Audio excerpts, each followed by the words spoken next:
Yayın balığı.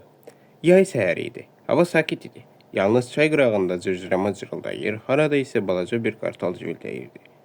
Göy üzünə qar kimi ağ buludlar səpələnmişdi.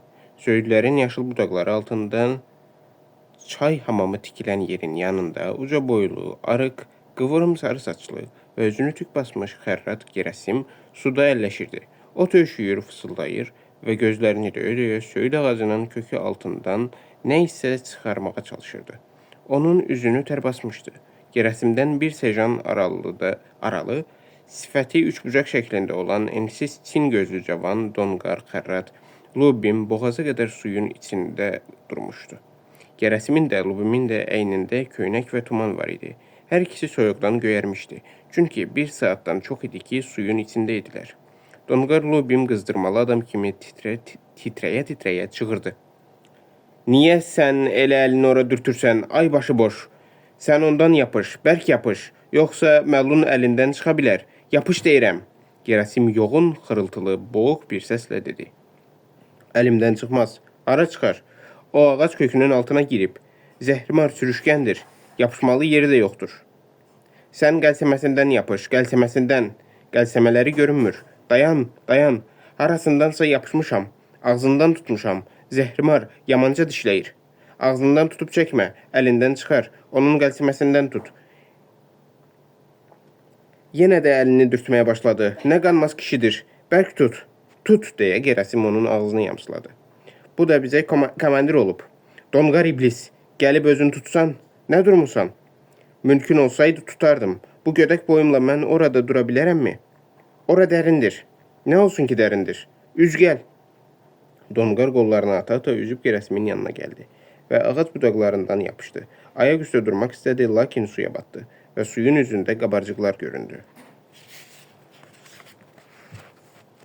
Axı sənə dedim ki, dərindir, deyə gözlərini acıqlı-acıqlı bərəltdi. Sənin boyuna minməyəcəyəm ki. Sən ağac kökünün üstünə çıx, orada ağacın kökü çoxdur, lap pilləkən kimidir. Donqar ayağı ilə ağac kökünü axtardı və dərhal bir neçə budaqdan yapışaraq onun üstünə çıxdı. Müvazinətini düzəldərək və yerini möhkəmlədərək əyildi. Ağzına suyun dolmamasını çalışaraq sağ əli ilə ağac köklərinin arasını araşdırmağa başladı. Suyun içində bitən otları, ağac kökünün üstünü örtən yosunları əlləşdirdi. Əli xərçəng qısqaclarına toxundu. Lubim, elə bircə sənin yerin əksikdir, deyib xərçəngi qəzəblə kənara atdı. Nəhayət, onun əli Gerasimin əlinə toxundu. Əlini onun əli üstü ilə apararaq sürüşkən, soyuq bir şeyə çatdı.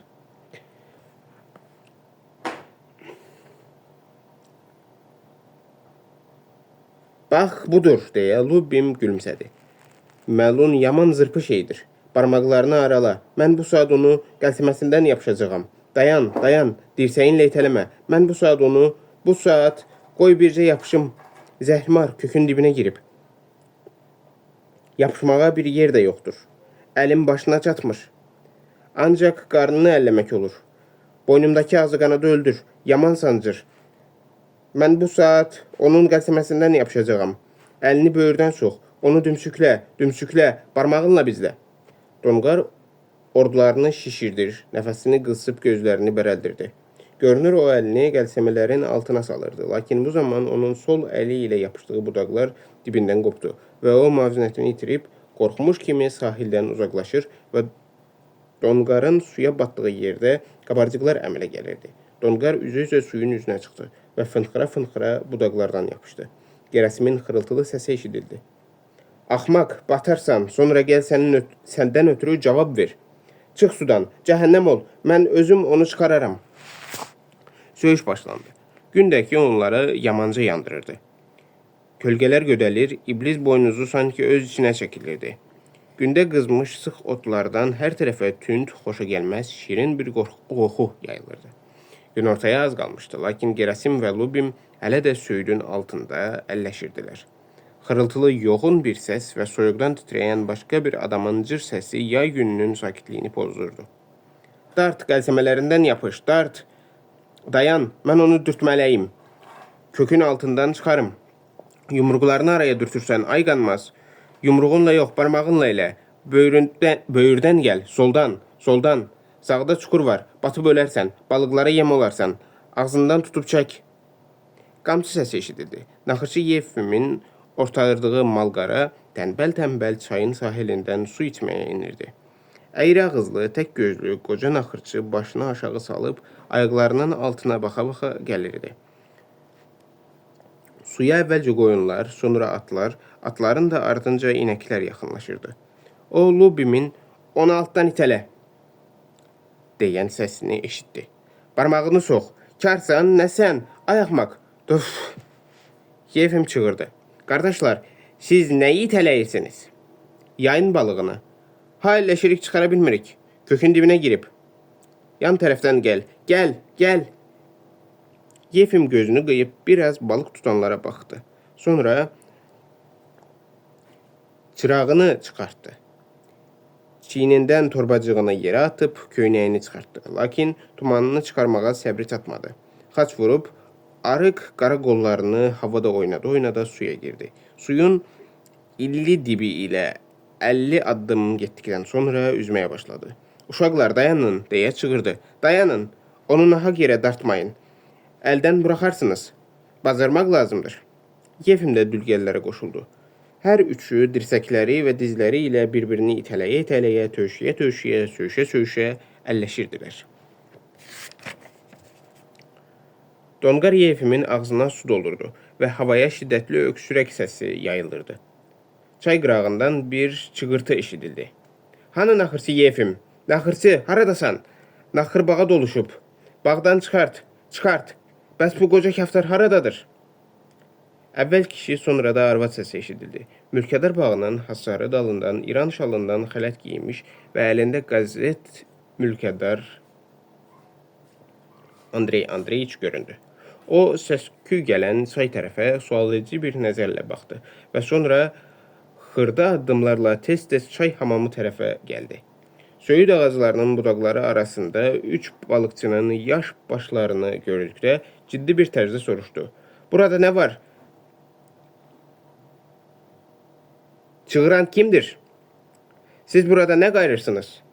Yefim başını qaldırmadan kəkələyə-kəkələyə dedi. "Balıq tuturuq." "Dayan, indi mən sənə balıq tutmağı göstərərəm. Naxır bağa doluşub, amma bu balıq tutur.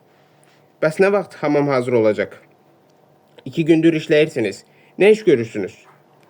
Gerasim hıqqıldaya-hıqqıldaya dedi. "Hə, hazır olacaq. Yaydan hələ çox var, zat ailələri, çimərsiniz."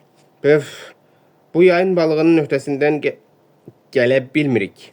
Gedib ağac kökünün altına girib. Nə o tərəfə gedir, nə bu tərəfə."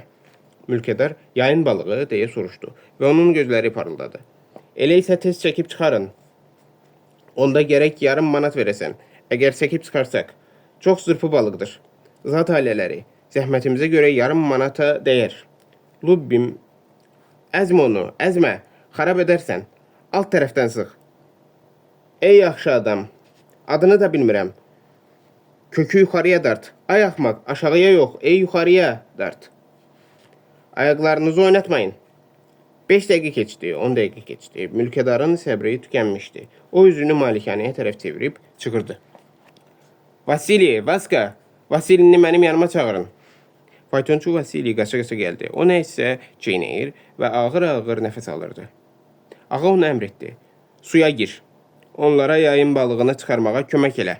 Onlar çıxara bilmir." Vasili tez soyunub suya girdi. "Mən bu saat" deyə mızıldandı. "Balıq haradadır? Mən bu saat... Biz onu bu saat çıxararıq. Yefim, sən get. Sən qoca adamsan. Bu sənin işin deyil. Hanı o balıq? Mən bu saat... Budur. Əlinizi çəkin." "Niyə əlimizi çəkək?" "Buna bax. Əlinizi çəkin. Biz əlimizi çəkək, sən çıxart." "Onu belə çıxartmaq olar. Başından tutub çəkmək lazımdır. Başı kökün altındadır. Biz də bunu bilirik. Axmaq." "Yaxşı, hürmə. Yoxsa payını alarsan, əzlaf." Yefim kəkələdi. Ağanın yanında belə sözlər demək, "Qardaşlar, siz onu çəkib çıxara bilməyəcəksiniz. O özünü çox yaman yerə soxub." Ağa, "Dayanın, mən bu saat" deyərək tələsik soyundu. "Siz 4 axmaq bir balığı çıxara bilmirsiniz." Andrey Andreyiç təri soyduqdan sonra suya girdi. Lakin onun işə qarışmasından da bir nəticə hasil olmadı. Lubim axırda belə bir qərar gəldi. Ağacın kökünü kəsmək lazımdır. Gerasim, get baltanı gətir. Balta verin. Suyun altında ağacın kökünə endirilən baltanın səsi eşidildikdə ağa dedi, barmaqlarınızı kəsməyin. Yefim, rədd ol buradan. Dayanın, mən balığı çıxarım. Siz onu... Ağacın kökü kəsildi. Onu astaca qopartdılar. Andrey Andreyiç məmnun bir halda əlinin balığın qəlsiməsinə keçdiyini hiss etdi. Çıxarıram, qardaşlar. Başıma toplaşmayın. Dayanın, çıxarıram. Çıxarım.